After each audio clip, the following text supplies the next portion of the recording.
It's been 9 years since 9/11, and we are just now starting to put all the pieces back together. Now, all these conspiracy theorists who have been saying for years that it was an inside job, I simply asked them that if it was an inside job, then who were the people inside that made it all happen? Well, it's about time that someone has stepped up to the plate and started naming names. In the past week, some explosive new evidence has come forward. The Center for International 9/11 Studies recently released a series of never-before-seen videos, which they acquired through a Freedom of Information Act and lawsuit which forced the National Institute of Standards and Technology, or NIST, to release 3 terabytes of data that they compiled during their 3-year investigation. Even then, a few of the videos are cut and have certain parts edited out. Nonetheless, this channel has set a record for 9/11 related channels on YouTube for views and new subscriptions. Also, this week we saw 2 new articles released exposing the inside connections and naming names for all the key people who had all the right connections and could have pulled off the entire 9/11 operation from the inside. Please note that this research is only in its early stages, so there may be a few mistakes. However, it appears to be rich, fertile soil for anyone who wants to do some digging. This is not the final smoking gun. More like a bloody glove the murderer will claim doesn't fit. I hope to see some extensive research into the leads uncovered in both of these articles, recently released on 911blogger.com. Jonathan Cole's Explosive Connections, and Kevin Ryan's History of Wirt Dexter Walker, Russell and Company, the CIA, and 9/11. World Trade Center security company Stratesec has been a topic of considerable discussion among independent 9/11 investigators. One point of discussion has been the possible familial relations between Stratesec CEO Wirt Dexter Walker III and its director, Marvin Bush, whose brother George was President of the United States on 9/11. Although Wirt and Marvin are both distant relatives, these ties are inconsequential relative to each man's family connections to old drug money, deep state operatives, and the wealthy, powerful, rich people who have controlled such money and operations over the last 2 centuries. Stratesec was a company that provided security services for several facilities that were central to the crimes of 9/11. In the years leading up to 9/11, the company had security contracts with the organization that managed Dulles Airport, where Flight 77 took off that day, and with United Airlines, which owned 2 of the other 3 hijacked airplanes. Stratesec had also run security for Los Alamos National Laboratories, where, at the time, scientists were developing superthermite explosives of the type that have been found in the World Trade Center dust. Stratesec worked at the World Trade Center and was developing the security system for the buildings in the period leading up to and including the day of 9/11. These connections are important considering the substantial evidence that insiders were involved in the 9/11 attacks. Investigation into this company has revealed that the chief operating officer, Barry McDaniel, came to Stratesec from a subsidiary of the Carlyle Group called BDM International, which specialized in black projects. The Carlyle Group was managed by several Bush cabal insiders, including James Baker and former Deputy Director of the CIA, Frank Carlucci. Carlyle was funded by investors that included the Bin Laden family. Prior to working for BDM, McDaniel had worked as a military ordnance distributor at Fort Belvoir, a facility with many links to 9/11, including the terrorist tracking program Able Danger and the terrorist trainer Ali Mohammed. McDaniel was not the only former Carlyle Group employee at Stratesec, as the company's Director of Information Technology was also formerly with BDM. Additionally, the Vice President of Finance at Stratesec came there from Anadarko Molybdenum Corporation, a company where the chairman, Roger Taylor, was the president of Zapata Granby, a subsidiary of Zapata Corporation. This is the same Zapata Corporation that was founded by George H.W. Bush in the 1950s. George H.W. Bush's son, Marvin, was the director of Stratesec from 1993 to 2000. Probably the most interesting person associated with Stratesec was Wirt Dexter Walker III. Despite the 3, Wirt is actually the 4th Wirt Dexter Walker in the same line. To keep my references clear, however, in this video, we will refer to the Stratesec CEO Wirt Dexter Walker III as Wirt III. Given the remarkable connections between Wirt III and the facilities and aircraft compromised on 9/11, a review of all the Wirts and where they came from is worthwhile, so I suggest checking the links in the description if you would like a more detailed history lesson. Wirt III's grandfather, Wirt I, like his grandfather Wirt I, was a member of the Chicago Club, which was, since its inception in 1869, a highly selective and secretive group of Chicago power brokers. In fact, the Chicago Tribune dubbed it the center of power in Chicago. Wirt I appears to simply have been a lucky rich kid amongst a membership list that at one time or another included the likes of Marshall Field, George Pullman, and Abraham Lincoln. But perhaps there was more to Wirt than we know. Immediately after his divorce from Mildred in April 1949, Wirt I married Rosalie Cohen, former model and secretary. Rosalie was 20 years younger than Wirt. Wirt I died on August 8, 1953, the week of the CIA's famous coup in Iran. His obituary lists private service and no report of how he died. Wirt Dexter Walker II, Wirt II, was born to Wirt I and his first wife, Susan Kramer Stevenson, during the 2 years that they lived in Buffalo. Like his father, Wirt II went to Williams College. He graduated and then immediately joined the Army Air Corps during World War II and became a pilot. Just before leaving for duty in 1942, Wirt II married Margaret Elizabeth Ross of North Adams, and they eventually had 3 children, Wirt Dexter Walker III, Wirt III, Wendy Margaret Walker, and William Ross Walker. Both Wendy and William, along with their brother Wirt III, were shareholders in Stratesec. In 1954, Wirt II was in a legal battle with 3 of his father's 4 wives over his father's substantial estate. His daughter Wendy later remarked on Wirt I's exploits, suggesting that her grandfather's work at Arcady Farms was only one of several of his ventures. Wirt II became a career officer in the Army Air Corps and then the U.S. Air Force, serving until 1962. He flew combat missions with the 8th Air Force while stationed in England during the war and was later stationed in Germany.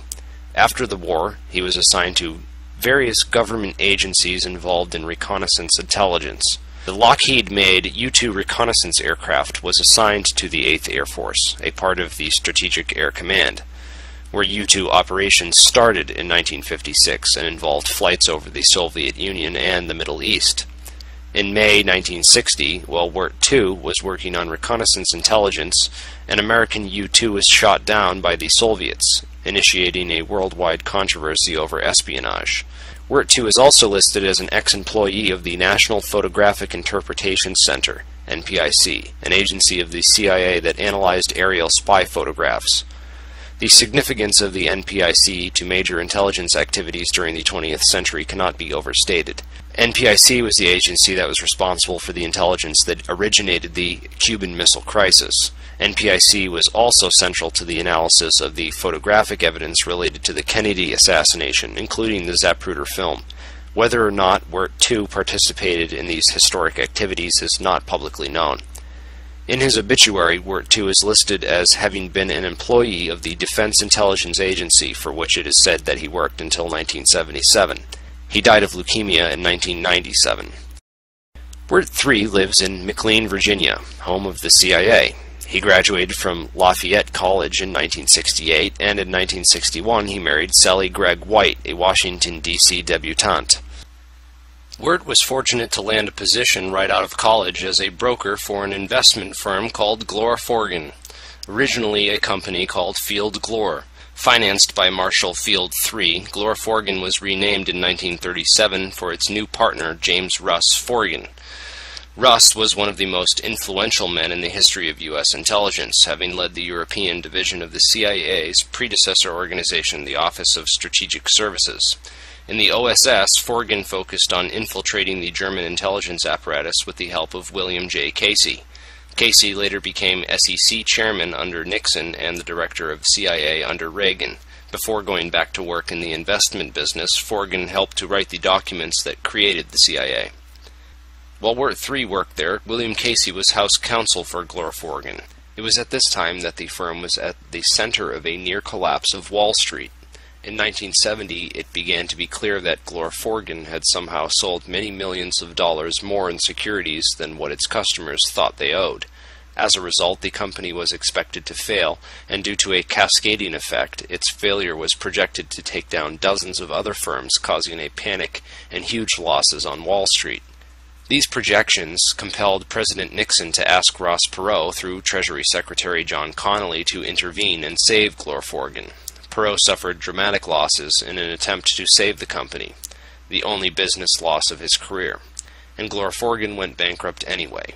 The U.S. government created the Securities Investor Protection Corporation, SIPC, in response. A few years later, Wirt III went from being a broker at Glorforgan to running a series of other companies that went bankrupt, yet somehow Wirt III always had cash flow. That could have been due to the fact that by 1982, Wirt III was a director of the Kuwaiti American Company, or KUAM. Stratesec started off in 1987 as Burns and Rowe Securicom, founded by Nelson Rockefeller's assistant, Sebastian Cassetta. The company changed its name to Securicom when it was taken over by KUAM in 1992, at which time Wirt III became CEO. When Wirt III was sued by the president of an existing company with an identical name, Wirt became abusive and told the other businessmen that he would bury him financially and take everything he had by filing a barrage of frivolous arguments in multiple jurisdictions. Wirt lost the case and had to change his company's name to Stratesec. But this incident suggested that Wirt III was not only abusive, but that he had the kind of deep pockets that allowed for frivolous lawsuits. KUAM also owned two companies called Commander Aircraft and Aviation General, both of which had Wirt III as CEO, and both of which went bankrupt shortly after 9/11. As CEO of Stratesec, Wirt III did business with some shady characters. For example, Stratesec owed money to a company called Bankist Capital, which appeared to be a money laundering operation or similar fraud. Wirt III transferred several $1 million in shares of his Stratesec stock to Bankist as a way to reduce that debt. Bankist's owners, brother Eduardo and Hector Orlansky, were later convicted of conspiracy and bank fraud when $185 million went missing due to huge overadvances. Apparently, $2 billion was flowed through the Orlanskys' two businesses from 1998 to 2003 to create the appearance that they were healthy and growing. A company called Hanifin Imhoff was the underwriter for Wirt's company, Commander Aircraft. This gives further evidence that the companies Wirt III was running were not only bound for bankruptcy, but were probably CIA fronts all along. Hanifin Imhoff was nailed for correspondence fraud in December of 2000. In any case, Wirt III has a tendency to show up when airplanes crash into tall buildings. The only other such occurrence since 9/11 led to Wirt III being interviewed because the plane that crashed was related to his company, Aviation General. The conclusion is that it appears that Wirt III manages CIA front companies and that Stratesec was one of them.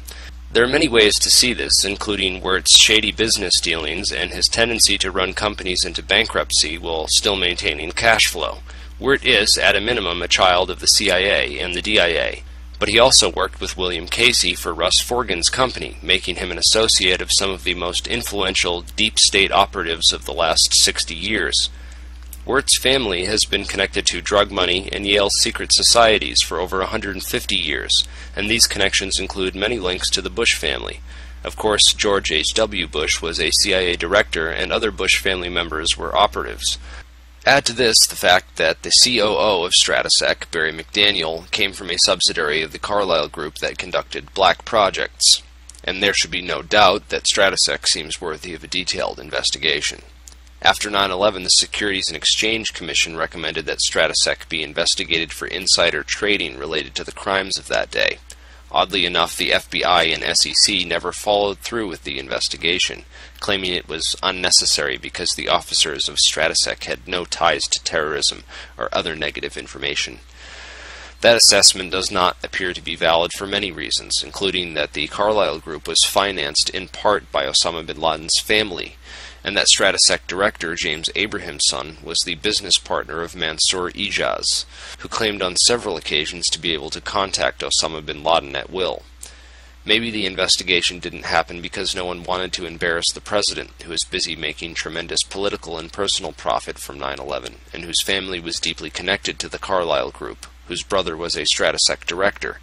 Ultimately, though, we know that Stratesec was a security contractor for several of the facilities that were compromised on 9/11, including the World Trade Center buildings, Dulles Airport, where Flight 77 took off from, and also United Airlines, which owned two of the ill-fated planes.